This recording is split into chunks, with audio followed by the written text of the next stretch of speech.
bienvenidos el día de hoy. Espero se encuentren muy bien, felices y pues sí, con Luis aprende ciencia. El día de hoy vamos a ver otro nuevo rubro, otra área de temas que es el área de la hematología, que la verdad está increíble, como muchas áreas de la medicina. Y pues en este caso vamos a ver dos patologías que son las más frecuentes y son las más pues no son las más importantes, sí. Pues ya son, todas son importantes, pero son las más frecuentes. Y es que vamos a tener las alteraciones de la membrana, ¿ok? Alteraciones de la membrana o corpusculares, ¿no? Que lo que viene siendo los eritrocitos. Ok, entonces, hablando de estas alteraciones de la membrana, pero yéndonos hacia una breve explicación de lo que viene siendo algunas anemias hemolíticas, es que las anemias hemolíticas se caracterizan por un acortamiento en la vida del eritrocito, debido a un defecto hereditario o bien puede ser adquirido. Naces con él o a través de la vida lo adquieres, hereditario o adquirido, habiendo como un común denominador una respuesta eritropoyética aumentada, reflejada con la reticulocitosis. Porque si vemos reticulocitosis estamos hablando de que sí es una anemia hemolítica. Entonces estaríamos viendo un aumento de reticulocitos sin evidencia de hemorragia o corrección reciente de deficiencia de hierro u otro nutriente. ¿Ok? Esta es la definición de una anemia hemolítica.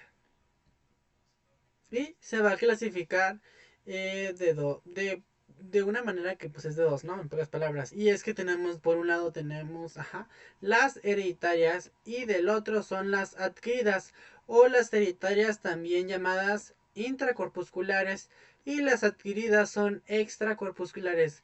Es que en sí casi todas las hereditarias van a ser, ok, casi todas las hereditarias van a ser intracorpusculares y casi todas las adquiridas o todas van a ser extracorpusculares, excepto una, una excepción, y es que la HPN o la hemoglobinuria paroxística nocturna es una intracorpuscular, pero que es adquirida, no es hereditaria. Que más adelante veremos que la HPN, bueno, en el próximo video veremos que ni siquiera que ni siquiera tiene hemoglobinuria, ni tampoco es paroxística y tampoco es nocturna. ¿Ok? En la mayoría de los casos. Entonces, vamos a empezar con la esferocitosis hereditaria o la EH o también llamada enfermedad de Mikowski-Schaufer. ¿Ok? Entonces, vamos a dar unas ligeras bases eritrocitarias, ¿no? Ok, entonces aquí tenemos un eritrocito muy bonito. Y pues tenemos que saber que si medimos su diámetro, que recuerden que por eso también es la regla del histólogo, va a medir más o menos de 7 a 8 micrómetros, ¿ok? Y si medimos lo que viene siendo la superficie, o sea, como si quisiéramos envolver lo que viene siendo este eritrocito, lo que sería esa superficie daría igual a una de 140 micrómetros, ¿ok? Diámetro de 7 a 9 y una superficie de 140. Entonces aquí les pregunto a ustedes, ¿cuál es el volumen corpuscular medio normal? Muy bien, de 80 a 100 femtolitros. ¿Y a qué me refiero con estas 3 micras? ¿Por qué tiene aquí 3 micras? Ok, entonces, y es que el eritrocito es capaz de tener una complianza, o sea, tiene una pliabilidad, complianza, sí, tiene una complianza la cual le permite deformarse de la manera de este diámetro, reducirlo hasta 3 micras. No es, bueno, se va a lograr torcer sobre ella misma para pasar por capilares que lleguen a medirse hasta 3 micras, ¿ok? Entonces puede llegar a reducir su diámetro hasta pues el 50%, pongámosle que si llegara a medir 6 pues 3 es la mitad, no el 50%. O sea, puede reducir su tamaño más del 50% para poder atravesar lo que viene siendo sus capilares diminutos. Entonces, eh, tenemos que saber y también recordar o aprender, depende, que tiene ciertas vías de metabolismo lo que viene siendo esos eritrocitos, esos glóbulos rojos. Ujú, o los hematíes, como los conozcan. Y es que tenemos la glicólisis por la vía de Enden-Meyerhoff, según yo era Meyerhoff, pero pues es como Meyerhoff. Y la vía de la pentosa fosfato o la exosa monofosfato. De la parte de la glicólisis por la vía de, tenemos ciertos productos. El NADH, el 2,3-difosfoglicerato y la ATP, que en sí el ATP que va a servir como un sustrato para todas las reacciones de las sinasas para la ATP, por la ATPasa de la bomba sodio, ATPasa, de la bomba sodio potasio ATPasa y entre otras cosas más, ¿no? Pero lo que yo quiero que veamos aquí, que justamente el cual nos va a importar es ah, este, que sé que les acabo de decir, ¿no? Que aquí va a ser demasiado importante debido a que en la esferocitosis hereditaria lo que viene siendo el ATP con el cual este eritrocito cuenta va a dejar, lo va a empezar a perder, ¿ok? Lo va a empezar a perder a medida de que va el eritrocito sobreviviendo o pasando el tiempo. Digamos que un eritrocito normalmente, ¿cuál es su vida media normal? Muy bien, de 120 días. Pues en una esferocitosis hereditaria este tiempo se va a ver recortado. ¿Por qué se va a ver recortado? Porque va a tener pérdida y va a tener fugas de lo que viene siendo, bueno, una mala utilización de lo que viene siendo del ATP. Por esto es que la vida del esferocito, sí, del esferocito se va a ver recortada. Mejor dicho, del eritrocito que se convierte en esferocito se va a ver recortada, se va a ver reducida. Entonces, aquí tenemos un eritrocito y aquí lo hacemos así como que, pues, lo ampliamos, ¿no? Entonces, aquí tenemos la espectrina. Aquí la espectrina alfa y la beta, aquí está aquí, que esta pues más que nada se encarga de dar como una resistencia o, resistencia o fuerza a lo que viene siendo pues a este eritrocito. Mm, La actina que como pueden ver es la que está aquí, que es la que permite anclar de espectrina a espectrina aquí, como que está aquí deteniendo todo con más fuerza. La anquirina, que la anquirina más que nada sirve como gancho para que la espectrina pueda de cierta manera conectarse lo que viene siendo a la banda 3, o sea, es algo más de soporte más que nada. La banda 3, que es esta aquí, que es la que se encarga, una de sus funciones de la bomba sodio ATPasa, que aquí se encuentra también. Eh, También de una bomba donde se libera cloro. La proteína 4.2, que es la que se encuentra aquí, también funciona de anclaje. Y la proteína 4.1 con la glicoforina C. Que esta es la 4.1 más la glicoforina C. Que esa más que nada, esa también es algo más de soporte. Y en sí, ¿qué es lo que hace esta espectrina? Esta espectrina, como pueden ver, tiene como si fuera un resorte, ¿no? ¿Esto qué es lo que va a hacer? Este va a estirarse y estirar y va a hacer que este trocito pueda expandirse así como si fuera mm, mm, una pelota de goma, pero que se puede deformar más, como que un poco elástica, ¿ok? Esta le va a permitir tener la pliabilidad de este eritrocito, pero ¿qué creen?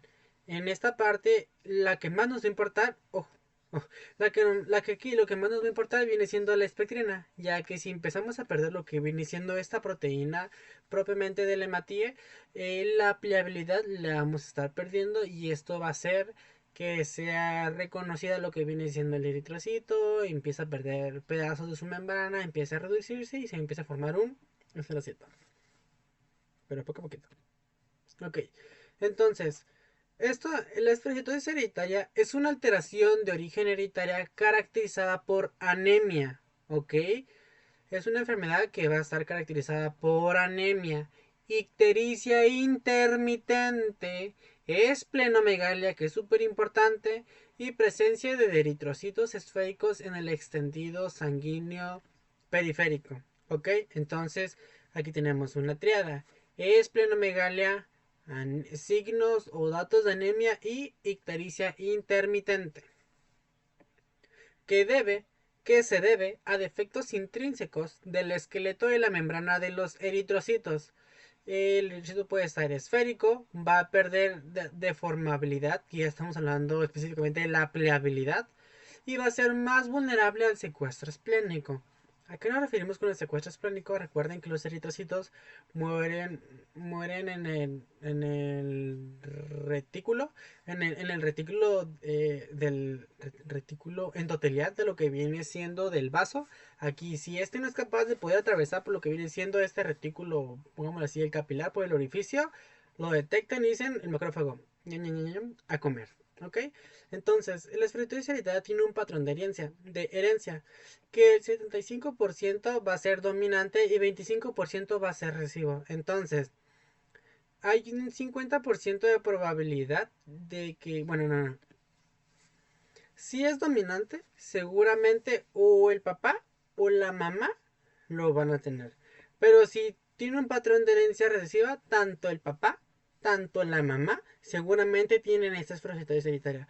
Pero son probabilidades y mayormente es de carácter autosómico dominante.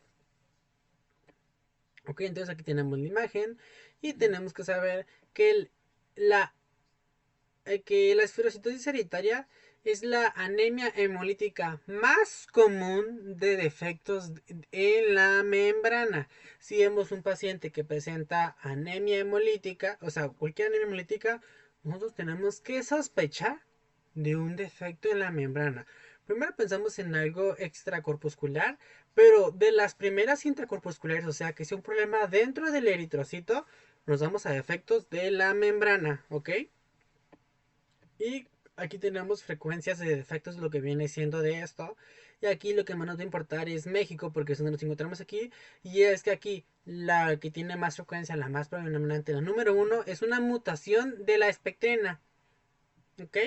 Que fue lo que les expliqué anteriormente. Por eso es que aquí lo que viene siendo la hematía va a perder la pleabilidad. La espectrina. Ok, entonces, primero, ¿qué es lo que ocurre, no? El eritrocito o el hematíe ocurre su producción lo que viene siendo en la médula ósea. Ese es el día cero de este hermoso eritrocito. Ok, pero a través del tiempo... ok, entonces sí, se produce en la médula ósea y este más que nada se produce reticulocitos con defecto genético desde nacimiento, falta de anclaje. Ok, acuérdense que al principio de lo que viene siendo del eritrocito, pues tiene diferentes fases y llega a una fase que es el reticulocito, ¿no? Que el reticulocito es una fase inmadura, pero ya casi madura de lo que viene siendo del eritrocito, que tenemos reticulocitos medulares y reticulocitos extramedulares. Ok, el eritrocito desde que nace ya tiene su defecto genético, pero acuérdense que es de carácter hereditario mayormente dominante. Desde nacimiento tiene una falta de anclaje de la espectrina, ¿ok? Entonces, digamos que ya después de un día, de 2 días o el tiempo que sea normal de eritrocito, este ya entra a la circulación sanguínea. Y después, como lo mencioné, va a madurar a un eritrocito lo que viene siendo discoide, a la forma normal que ya es un eritrocito maduro.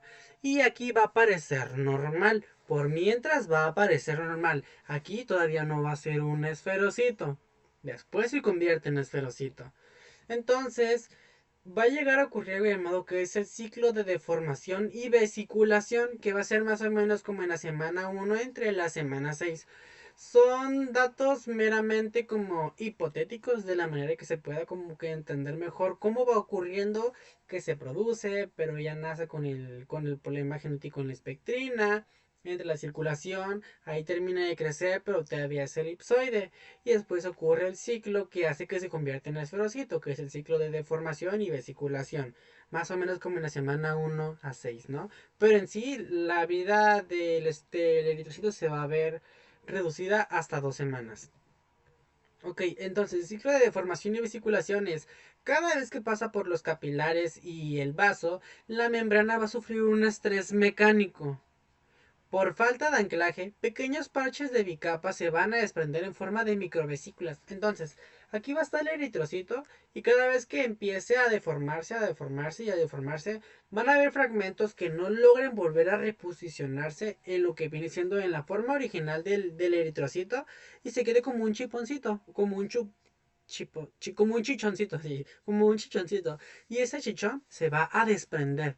Entonces, si va perdiendo pedazo tras pedazo tras pedazo, el eritrocito va a tender a buscar una forma estable y en vez de ser elipsoide o bicóncavo, como bien es conocido, va a ser un esferocito.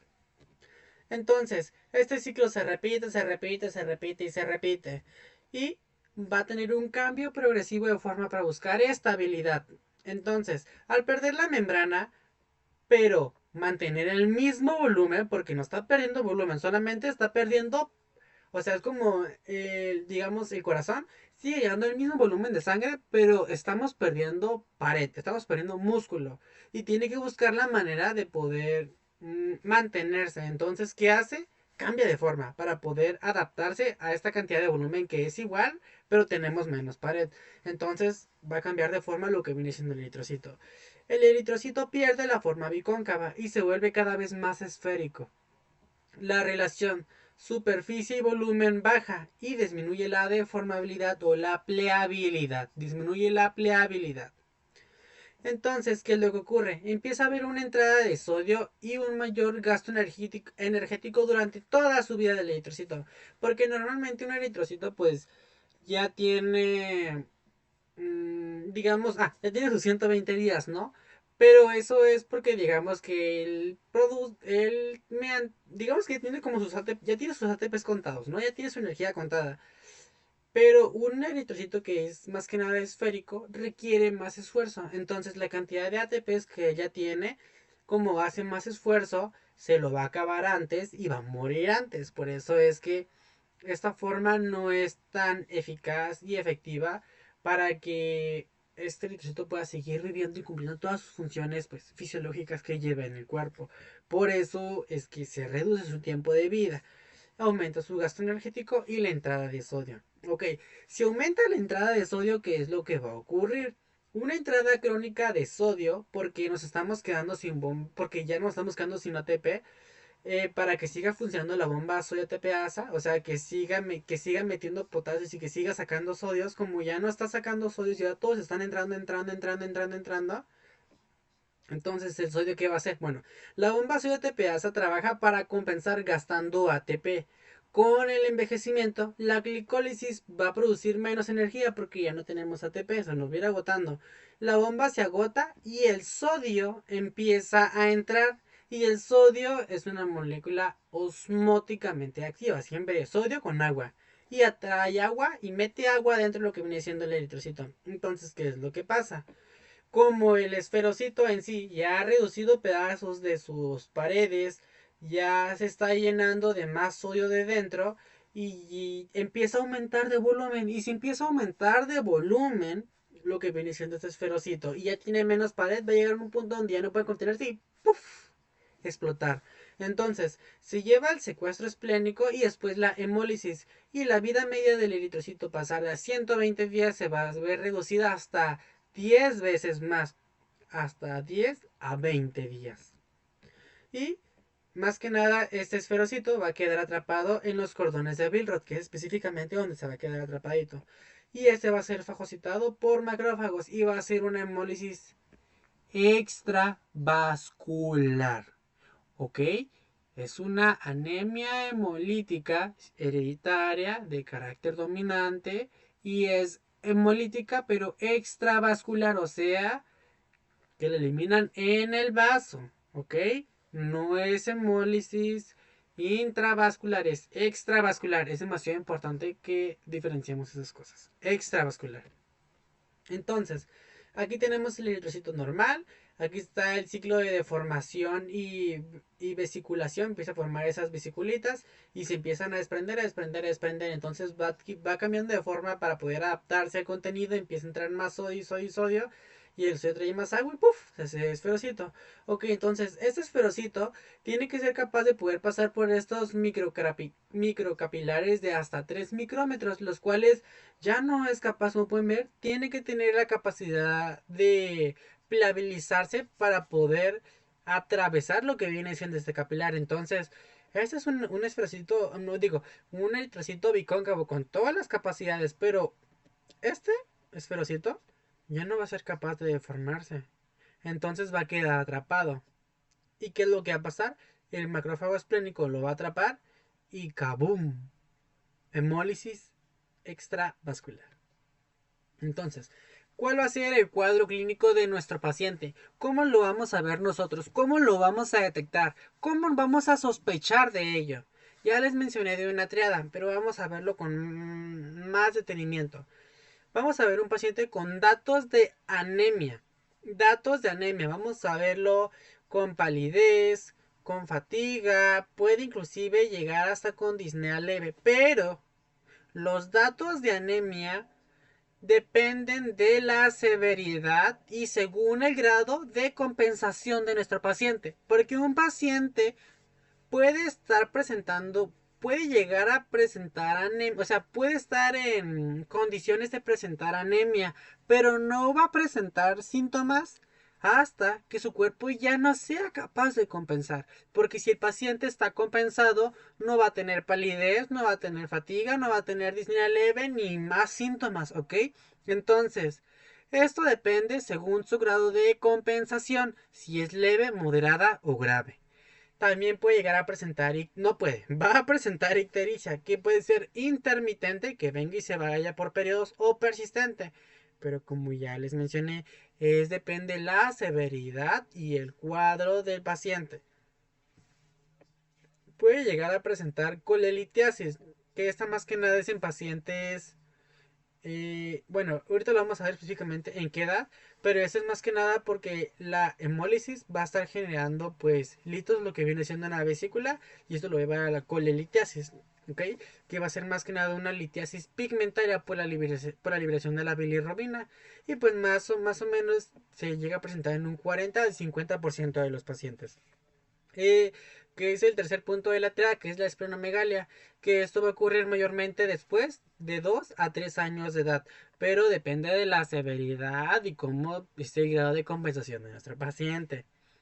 La esplenomegalia va a ser debido a la consecuencia de la congestión de los cordones de Billroth y debido a que hay un mayor aumento de fagocitos. O sea, como ya tenemos más hematíes que se están siendo atrapados, ¿qué es lo que hace el cuerpo? Oye, ocupamos eliminar más, ocupamos que crezca el vaso.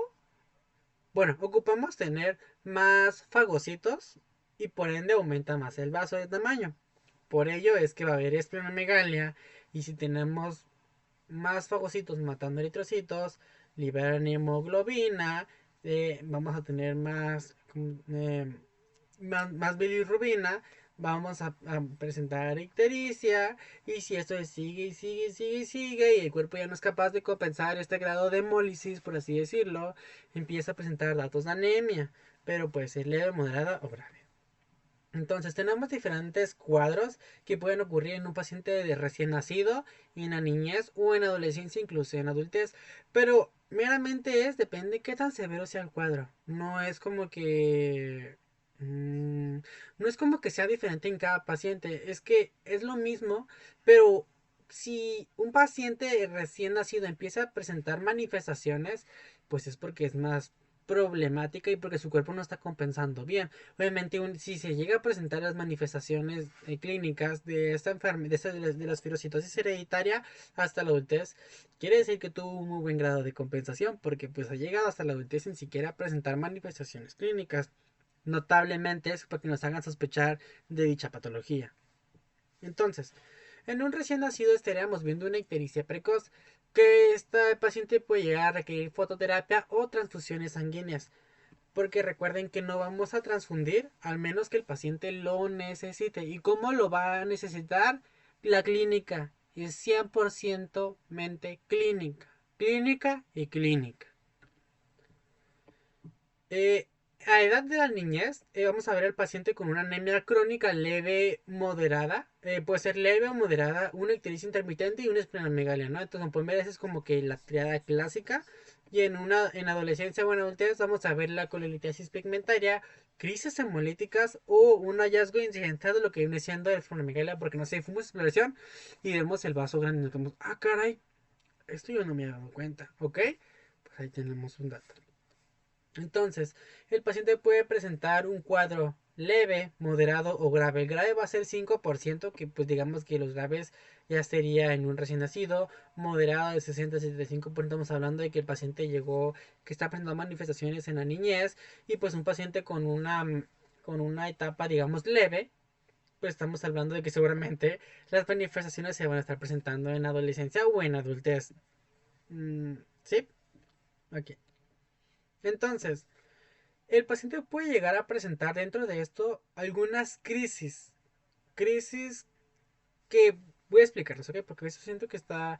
Es que sí es dentro de la... Es dentro de la enfermedad, pero eso se puede llegar a complicar dentro de lo que cabe.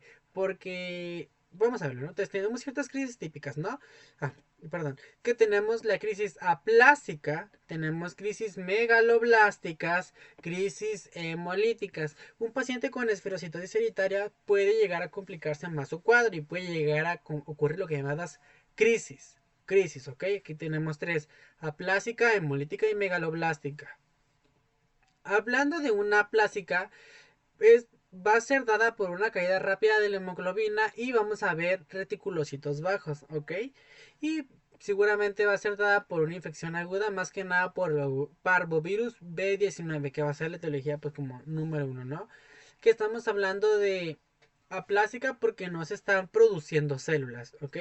Que en realidad el término aplásica pues no es como digamos que 100% correcto, pero sí es lo mayormente correcto que se puede hablar, porque sería más hipoplásica porque en sí no es como que no se produzca nada, solamente se disminuye la producción.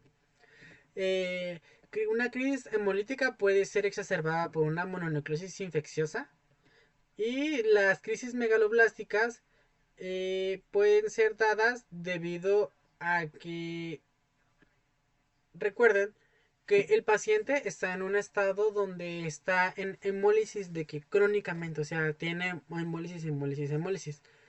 Y él ocupa estar produciendo más eritrocitos, más hematíes, hematíes, hematíes, hematíes. Y que necesita los depósitos o lo que viene siendo los primeros que se van a estar agotando van a ser va a ser el de folato, la B9, la vitamina B9. La vitamina B9 se va a perder así rapidito. Y si perdemos la vitamina B9, podemos llegar a presentar crisis megaloblásticas. Aquí estamos hablando de megaloblásticas cuando ya tenemos un volumen corpuscular medio más de 115. Más de 115 o 105. Según yo son de 115. Y entonces, en todos los pacientes que tengan anemias hemolíticas, es recomendado que le demos dosis de folato para que pueda seguir aumentando la eritropoiesis porque necesitamos que siga produciendo eritrocitos y que no vaya a caer en una crisis megaloblástica. ¿Cómo podemos llegar a diagnosticar lo que viene siendo nuestro paciente? Podemos verlo mediante la clínica. Vamos a ver seguramente una anemia. Puede ser anemia normo, o sea, anemia normocítica normocrómica, pero como la más patognomónica es una anemia normocítica hipercrómica, que en sí esta no existe hipercrómica, porque no puede un eritrocito, o sea, una célula no es capaz de contener más de lo que es capaz de contener, porque hablamos de que si es hipercrómica es porque tiene más de lo que debería de tener y en realidad estaría explotando, ¿ok? Esta es más que nada es relativa, porque en sí para poder saber si es hiper, hipo o normocrómica, ¿qué es lo que se hace? Se mide más que nada qué tanta concentración hay dentro, pero es por una relación que se mide por la superficie del eritrocito. Y obviamente, si el eritrocito tiene una menor superficie, pero sigue teniendo el mismo volumen, se detecta como si tuviera más hemoglobina de lo que debería de tener. Porque un eritrocito normal, si tiene más hemoglobina dentro, o sea, más contenido de lo que debería tener, va a reventar. Entonces, el término de hipercrómico es relativo. ¿Por qué? No es porque haya más contenido dentro, sino es porque perdemos superficie eritrocitaria. Y si disminuye la superficie, aumenta el contenido dentro. Son simples matemáticas. Y vamos a ver un aumento de la concentración media de la hemoglobina corpuscular. Obviamente va a haber reticulocitos porque estamos hablando de que no es un problema, que no es una anemia regenerativa, es regenerativa. ¿Por qué? Porque es hemólisis, es hemólisis y es extravascular. Y vamos a ver hallazgos de anemia hemolítica. Vamos a ver la bilirrubina no conjugada elevada y no va a ser a expensas mm, meramente por obstrucción de las vías biliares, o sea, va a ser bilirrubina no conjugada solamente. Vamos a poder ver irubilinuria y la LDH elevada, ¿ok? Esto lo vamos a ver. Y también la aptoglobina la vamos a ver disminuida, que eso es importante.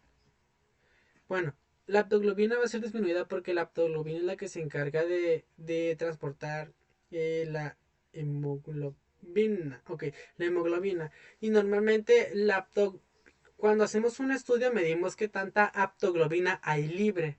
Si tenemos si medimos en el laboratorio, si vemos la aptoglobina que está baja, es porque toda la aptoglobina está trabajando transportando hemoglobina. Y por eso vemos muy poquita, pero vemos muy poquita porque solamente es la que queda libre y todas las demás está chambeando. Por eso es que vemos una aptoglobina baja en una anemia hemolítica extravascular. Y podemos ver en el frotis sanguíneo. Vemos esto, vemos anemia normo hiper, vemos reticulocitos, vemos hallazgos de anemia hemolítica y vemos esferocitos. Entonces con esto ya podemos dar el diagnóstico. Pues no, no podemos dar todavía el diagnóstico. Porque no porque tengamos esferocitos estamos hablando de que tenemos una esferocitosis hereditaria. El mero hecho de tener esferocitos es una simple morfología del eritrocito. No es propiamente de la enfermedad. Sí, es un dato patognomónico, pero no es la única que puede llegar a provocar una esferocitos. También lo puede hacer una anemia hemolítica autoinmune, que puede ser por anticuerpos fríos o calientes, IgG, IgM, X, ¿no? Pero obviamente va a haber diferentes grados de severidad de que tantos esferocitos, pero al verlo, no vayan a decir si es esferocitosis hereditaria. No, no, no. Hay pruebas diagnósticas que se pueden realizar. Si vemos esferocitos, vemos datos de anemia hemolítica, primero pensamos en una anemia hemolítica autoinmune y por eso tenemos que realizar un CUMS. Si se nos sale CUMS negativo, ahora sí podemos pensar en lo que viene siendo en un defecto de la membrana. Pero si sale CUMS positivo, ¿en qué pensamos? En una anemia hemolítica autoinmune y nos ponemos ahora sí a buscar. Ahora sí hacemos el CUMS directo o el indirecto para saber qué show, cómo están estos anticuerpos, ¿ok? Entonces, sí, entonces vemos el parte sanguíneo, vemos estos datos en el paciente, vemos la triada clásica, porque la triada clásica también se encuentra en la otra, ¿ok?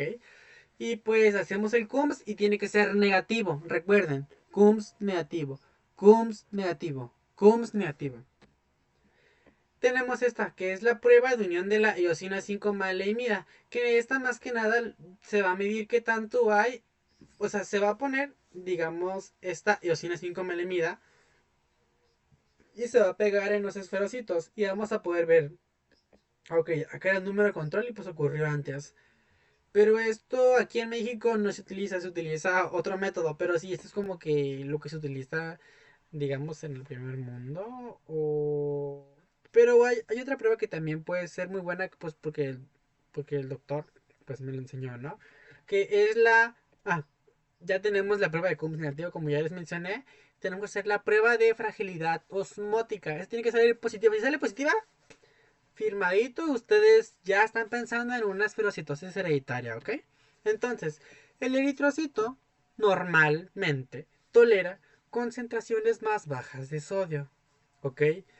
Un eritrocito puede llegar a soportar un medio, estamos hablando de que tenemos un eritrocito y que alrededor está contenido en un mar o en un líquido, en un medio donde hay tonicidad, ¿ok? Hay tonicidad. Él puede soportar una área de 0.45 a 0.50, entonces de 0.45 a 0.5, ¿ok? Son normales, pero un eritrocito normal empieza a ocurrir lisis a los 0.50 o 0.87%. Pero un paciente que tenga esferocitosis hereditaria y esté presentando esferocitos, estas variables se van a ver alteradas, ¿ok? Ok, aquí tenemos esta gráfica. Aquí tenemos que ver el rango normal de lo que viene siendo del esferocito. Aquí tenemos rango normal, que es todo lo que está aquí dentro, ¿no? Aquí tenemos a nuestro paciente control. Un paciente control, digamos más que nada que está con...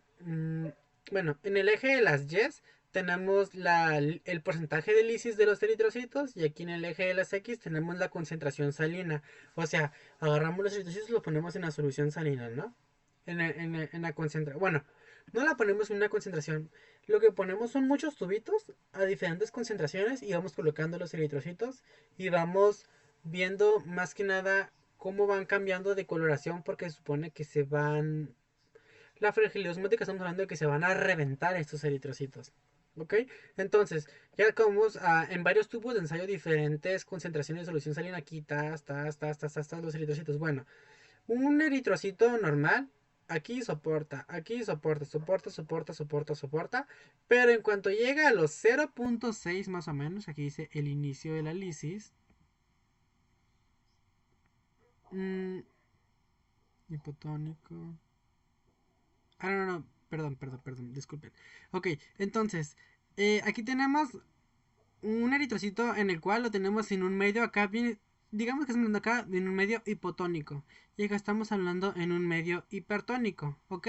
Entonces aquí tenemos el eritrocito, ¿no?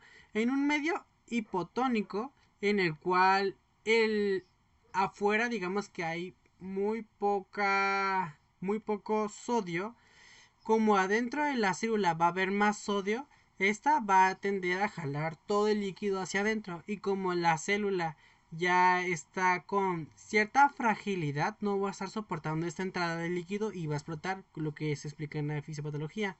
Entonces, un eritrocito normalmente a los al 0.45, que es aquí a los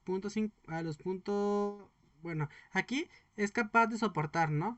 Pero ya lo que viene siendo un esferocito que tiene reducida su capacidad desde hasta acá, ya va a empezar a morir. Porque en un medio hipertónico pues no va a ocurrir nada. No va a ocurrir nada porque en sí el líquido va a estar saliendo del eritrocito y este va a ser muy capaz. Pero aunque con pequeñas disminuciones de lo que viene siendo de sal, ajá, bueno, de concentración salina, o sea, de la concentración como hipotónica, aunque empiece a bajar apenas poquitito, el paciente, o sea, los eritrocitos ya van a empezar a morir. Solamente con que empiece a disminuir un poco. Cuando estos deberían soportar hasta este medio. O sea, deberían empezar a morirse. Deberían empezar a destruirse o a producir hemólisis hasta acá.